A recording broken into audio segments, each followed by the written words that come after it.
ಧರ್ಮಸ್ಥಳ ಪ್ರಕರಣ ಷಡ್ಯಂತ್ರ ಅಂತ ಡಿಕೆಶಿ ಹೇಳಿದ್ದಾರೆ. ಅಪಪ್ರಚಾರ ಮಾಡಿದವರ ಮೇಲೆ ತಕ್ಷಣ ಕ್ರಮ ಆಗಬೇಕು ಅಂತಲೂ ಕೂಡ ಹೇಳಿದ್ದಾರೆ. ಬೆಂಗಳೂರಿನಲ್ಲಿ ವಿಪಕ್ಷ ನಾಯಕ ಅಶೋಕ ಹೇಳಿಕೆಯನ್ನ ಕೊಟ್ಟಿರುವಂತದ್ದು ಈ ರೀತಿಯಾಗಿ ಹಿಂದೂ ದೇವಾಲಯಗಳನ್ನ ಟಾರ್ಗೆಟ್ ಮಾಡ್ತಾ ಇದ್ದಾರೆ.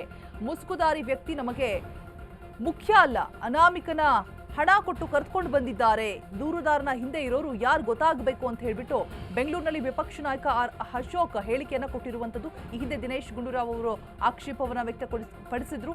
ಧರ್ಮಸ್ಥಳ ಪ್ರಕರಣ ಷಡ್ಯಂತ್ರ ಅಂತ ಡಿಕೆಶಿ ಹೇಳಿದ್ದಾರೆ. ಯಾರಿದ್ದಾರೆ, ಯಾಕಾಗಿ ಮಾಡಿದ್ದಾರೆ ಅಂತಾನೂ ಗೊತ್ತು, ಸಮಯ ಬಂದಾಗ ತಿಳಿಸ್ತೀನಿ ಅಂತಾನೂ ಕೂಡ ಹೇಳಿದ್ರು. ಅಪಪ್ರಚಾರ ಮಾಡಿದವರ ಮೇಲೆ ತಕ್ಷಣ ಕ್ರಮ ಆಗಬೇಕು ಅಂತ ಹೇಳ್ಬಿಟ್ಟು ಬೆಂಗಳೂರಿನಲ್ಲಿ ಇದೀಗ ವಿಪಕ್ಷ ನಾಯಕ ಅಶೋಕ್ ಅವರು ಹೇಳಿಕೆಯನ್ನ ಕೊಟ್ಟಿರುವಂತದ್ದು. ನಾವು ವಿಧಾನಸಭೆಯಲ್ಲೇ ಚರ್ಚೆ ಮಾಡಿ, ಡಿಮ್ಯಾಂಡ್ ಮಾಡಿ, ಧರಣಿ ಮಾಡಿ, ವಾಕೌಟ್ ಮಾಡಿದ್ರೂ SIT ಮಾಡಲ್ಲ. ನೀವು ವಿಧಾನಸಭೆ ಅಧಿವೇಶನದಲ್ಲೇ ಗಲಾಟೆ ಮಾಡಿದ್ರೆ SIT ಮಾಡಲ್ಲ. ಏಕಾಏಕಿ SIT ಮಾಡಿದ್ರಿ ನೀವು. ಯಾರ್ ಚಿತಾವಣಿ? ಇದೆಲ್ಲ ಒಂಥರ ಟಿಪ್ಪು ಗ್ಯಾಂಗ್ ಇದೆಯಲ್ಲ, ಅದು ಈ ಟಿಪ್ಪು ಗ್ಯಾಂಗ್ ಸಿದ್ದರಾಮಯ್ಯನವರ ಸರೌಂಡಿಂಗ್ ಸುತ್ತಾಕೊಂಡ್ಬಿಟ್ಟಿದ್ದಾರೆ. ಅವರ ಒಂದು ಒತ್ತಡಕ್ಕೆ ಮಣಿದು ಮಾಡ್ತಾ ಇರೋದು ಕಾಣ್ತಾ ಇದೆ. ಇದರಲ್ಲಿ ವಿಶೇಷವಾಗಿ DK ಶಿವಕುಮಾರ್ ಅವರು, ದಿನೇಶ್ ಗುಂಡೂರಾವ್ ಅವರು ಅದರ ಹೊರತಾಗಿ ಮಾತಾಡಿದ್ದಾರೆ. ಇಲ್ಲ, ಇದು ಷಡ್ಯಂತ್ರ ಇದೆ ಅಂತೇಳಿ. ನಾನು ಸೋಮವಾರ ವಿಧಾನಸಭೆಯಲ್ಲಿ ಕೇಳಕ್ಕೆ ಇಷ್ಟಪಡ್ತೀನಿ.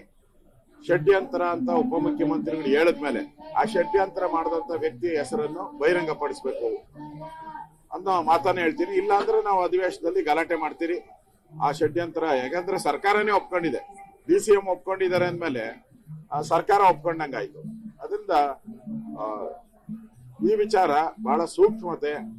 ಸರ್ಕಾರ ಇಷ್ಟೊಂದು ದೊಡ್ಡ ಮಟ್ಟಕ್ಕೆ ಬೆಳೆಯಕ್ಕೆ ಬಿಡಬಾರ್ದಾಗಿತ್ತು. ಅಲ್ಲೇ ಚೂಟ